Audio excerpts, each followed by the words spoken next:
Hey everyone, we're going to look at number 2 in section 4.7. So this is an optimization problem. We're going to find two positive real numbers such that the sum of the first number squared, so the sum of the first number squared and the second number is 27, so is equal to 27. And what's the maximum or optimization here? Their product is a maximum. Okay, so we're going to use symbolic notation and fractions. That means exact values. Um, Give your answer as a comma-separated list of two values. So that's important to make sure you follow the directions so you don't get an error when you're entering your result in Achieve. So first of all, we need to assign some variables to the unknown quantities. And of course, we have two numbers. The first number we'll call X and the second number we'll call Y. Note that these are two positive real numbers, so X and Y are both greater than 0. Now we're going to find these two numbers such that their product is a maximum. So I need to assign a function to maximize. I'll call that P. You can call it F, whatever letter you want to use, but you should define it to be something. I use P for product. So let P be the product of two numbers, then P is just equal to X times Y.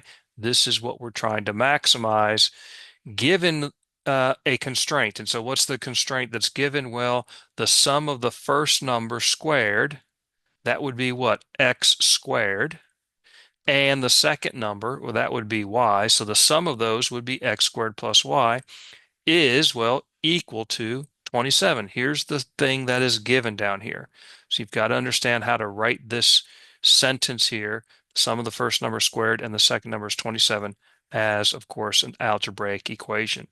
That's sort of our constraint. So, of course, X and Y are both positive, but also X squared plus Y must always equal 27. So now I'm going to maximize the product of these two numbers. Notice its product is a function of two variables. I want to get a function of one variable, and the way I'm going to do that is to solve for one of my variables in this equation down here, and then substitute to make P a function of one variable.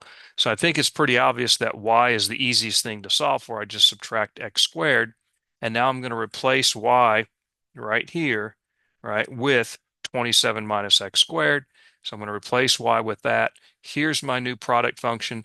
Distributing this X through gives me 27X minus X cubed. Of course, that is provided X is greater than 0. So now the problem simply becomes maximize this function for any positive value of X. So how do we do that? We need to find the critical point, right? And then do a sign check of our derivative. So let's find the derivative, dp dx, pretty easy. Derivative of 27x is 27. Derivative of x cubed is 3x squared. Now, when is this derivative equal to 0? It's never undefined, but it is equal to 0 when what? 3x squared equals 27, right? This difference will be 0 when both of these quantities are the same, right? When 3x squared is 27. You'll have 27 minus 27, which is 0. Dividing by 3, you get x squared equals 9. And then taking the square root, you get x equal 3. We don't include the negative root again because recall x is positive. So you do need to do a sign check because just because we have a critical point, we know the derivative is 0, doesn't guarantee we have a maximum. And so on the test, I'm going to ask you to show support that you have a max or min. You must show the support by a sign check here because we're on an open interval. If it's a closed interval, you can check the value of the function at the endpoints and critical points to see what the max and min are. Since this is an open interval, we're going to do a sign check though again. So again, only values of x greater than 0. We know when x is 3, the derivative is 0.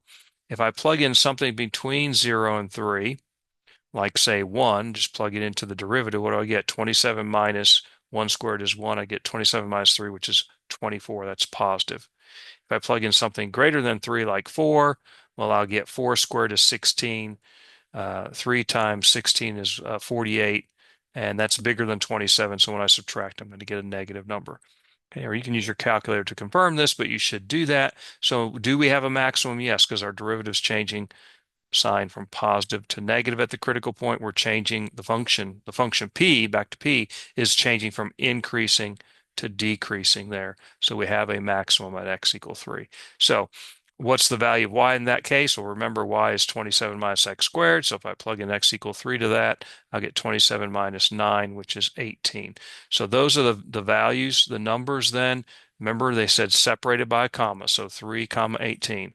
These are the two numbers, the two positive numbers that we're looking for. Just as a note, they don't ask for the maximum product, but of course we know what the maximum product is in this case. It's just 3 times 18, which is 54. Okay, I hope this helps on this one and shows you what I'm looking for on the test for support.